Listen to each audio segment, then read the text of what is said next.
club du peuple qui a réussi à engendrer du vrai changement au niveau politique dans les rues de la Catalogne et de Kinshasa. Ce club qui a dû rivaliser avec les Lex Luthor du football pour maintenant bientôt une centaine d'années. Ce club qui a vécu des drames financiers, des coups politiques, André Gomez en 2017 et pourtant, ils n'ont pas vécu le pire. Vous savez, dans la vie, la souffrance est relative. Tu peux avoir mal juste si tu as vécu des bonnes choses. Et c'est pour cela que les 2 dernières années du Barça ne serviront que de nostalgie après la fin de cette saison qui s'annonce être remplie de souffrance. Tout ça pour vous dire que le Barça est officiellement mort. Mais avant de rentrer dans le vif du sujet, voici un petit résumé de ce qui leur a permis de revenir en force il y a 2 ans de cela.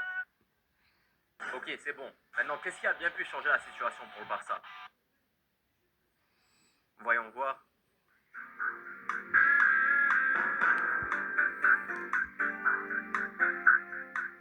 Après avoir gagné un doublé domestique tout en ayant raté l'occasion d'enfin nous donner une bonne finale de Ligue des Champions, le Barça a absolument rien changé. Mais Amine, on change pas une équipe qui gagne. Déjà. Et ensuite. Ok, c'est bon, ça m'a fait du bien. Ok, là, je force un peu, là, c'est bon, je vais pas le refaire.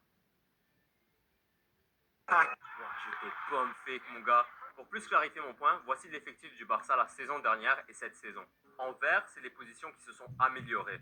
En jaune, les positions qui resteront relativement les mêmes. Et en rouge, les positions qui se sont empirées. Tu commences peut-être à avoir un problème, non? Non? Bah ok, vas-y. Analysons cela de plus près.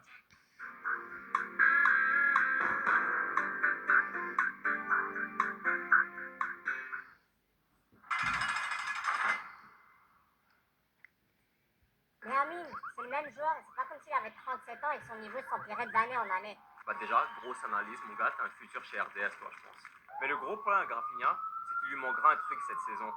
La divinité de Dieu. Attends, tu pensais que c'était normal que le cousin de Fred avait eu 66 contributions de but l'année dernière? Cette année, je vous promets, il n'aura pas cette même chance. D'ailleurs, dans son match contre Levante, il a été mis au milieu pendant la moitié du match. Et lorsqu'il a été mis dans une position pour mettre en valeur sa technique, il a juste flop. Pendant que Rashford nous a montré c'est quoi un attaquant gauche qui est capable de contrôler le ballon.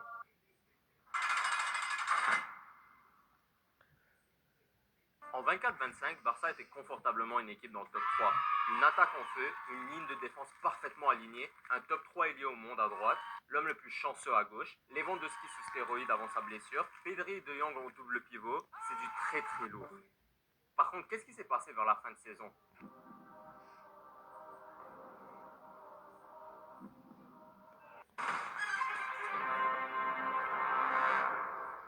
Et oui, Lewandowski, Baldé et Koundé se sont blessés toutes simultanément et la saison du Barça a juste explosé à ce moment. Pourquoi, tu me demandes? Parce qu'on a été introduit au fameux triangle des Bermudes.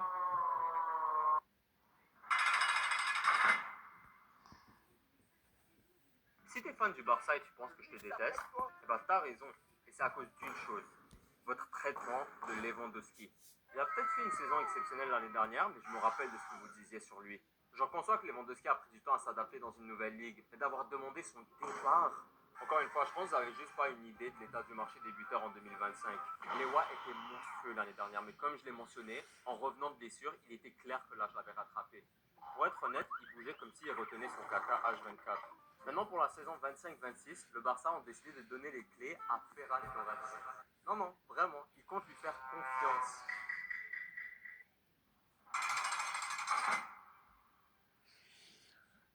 Inigo Martinez a été remplacé par Araujo. Je vais me répéter, ils ont remplacé Inigo Martinez avec Ronald Araujo. C'est un peu comme remplacer une Ferrari SVJ avec une Fiat Panda. Et ça, c'est sans mentionner ces actes de terrorisme qu'il a commis sur les 2 dernières années pour empêcher le Barça de finalement gagner une Ligue des Champions. Bon, on a assez parlé de l'effectif du Barça. Il est clairement moins bon pour n'importe quel humain qui a un cerveau fonctionnel. Maintenant, le deuxième problème est tout aussi important. Lance le jingle, s'il te plaît.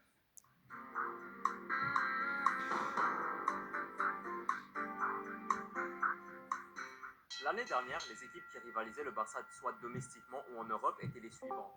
Maintenant, voyons voir qui le Real a ajouté. L'Atlético, Arsenal, PSG, Liverpool, le Bayern. Bon, on peut passer l'Inter qui sont à mon avis dans le même bateau que le Barça. Et on peut aussi ajouter des nouvelles arrivées pour cette année. Mais si je parle de City, Chelsea et Napoli. Vous remarquez pas un petit problème? Non. Mais si, quand même. Non. Regarde derrière toi, il y a Lamine Yamal qui monte ses fesses. Le Barça ont ajouté Rashford et Johan Garcia qui sont des plutôt bons remplacements tout en ayant tous les problèmes que j'ai mentionnés. Pendant que 90% de leurs rivaux se sont très fortement améliorés. Je pense notamment à Liverpool et Arsenal qui ont certainement quelque chose à prouver au niveau européen et je vois juste pas comment le Barça fera mieux que l'an dernier contre des meilleures équipes tout en étant moins bon. Tout ce que je dis c'est quand même très intéressant mais ça sert à quoi de faire toute cette analyse sans avoir regardé les premiers matchs du Barça?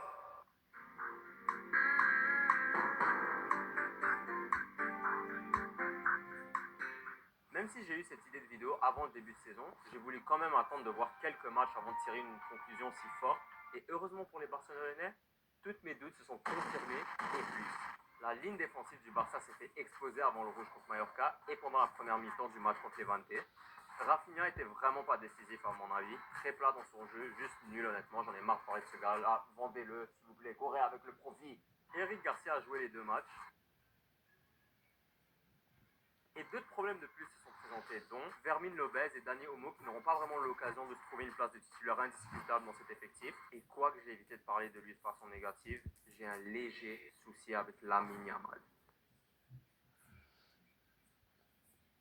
On se calme, on se calme, on se calme. C'est un de mes joueurs préférés. Juste un petit problème. Je sais, un but, deux passes décisives, doit juste être un héros, c'est sûr. Déjà non, parce que je suis pas un fan du Real. Et aussi, s'il vous plaît, accordez-moi juste 30 secondes pour me défendre. J'ai aucun doute que Yamal sera formidable cette année, mais j'ai remarqué un changement dans sa façon de jouer. L'année dernière, ce qui le rendait aussi fort au-delà de son jeu de passe et son statut comme meilleur dribbleur, c'était ses décisions. Il prenait toujours la bonne décision. Mais sur ces deux derniers matchs, il tirait beaucoup trop la balle. Non mais genre vraiment beaucoup trop. Je pense juste qu'il est trop allé sur Twitter et il a vu les messages concernant ses 9 buts en Liga, mais là il abuse un tout petit peu. Bon, j'en conçois que j'ai déféqué sur le Barça toute cette vidéo, mais la vérité, je pense pas qu'il y a que du négatif. Donc calmez-vous les Barcelonais, voici un peu d'espoir.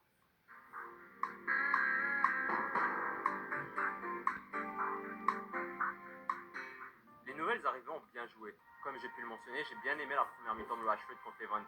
Je me souciais qu'il allait être trop passif, mais non. Il attaquait quand même la boîte et il avait une bonne alchimie avec Balde. D'ailleurs, ça changeait un peu de Rafinha et ses passes derrière. Je peux m'enculer, je viens de vous dire que j'allais arrêter de parler de ce connard. Johan Garcia était aussi monstrueux et honnêtement, sans lui, je doute que le Barça aurait gagné leur deuxième match de la saison. Dernièrement, Pedri a sorti l'une des meilleures performances dans ce début de saison pour nous rappeler qu'il est probablement le meilleur joueur du Barça et potentiellement le nouveau meilleur milieu central du monde. On sait tous qu'il sait bien passer la balle, on sait tous qu'il a une grosse intelligence de jeu, mais son jeu défensif, surtout sur les recoveries, c'est du très très haut niveau. Je pense que tout ce qui manquait à sa performance, c'était un but. He was a serial killer who bragged about killing people, and he professed and confessed to be a demon. Et ce fait me dit une seule chose. Les bons joueurs du Barça doivent atteindre un nouveau niveau pour pouvoir maintenant maintenir leur forme de l'an dernier.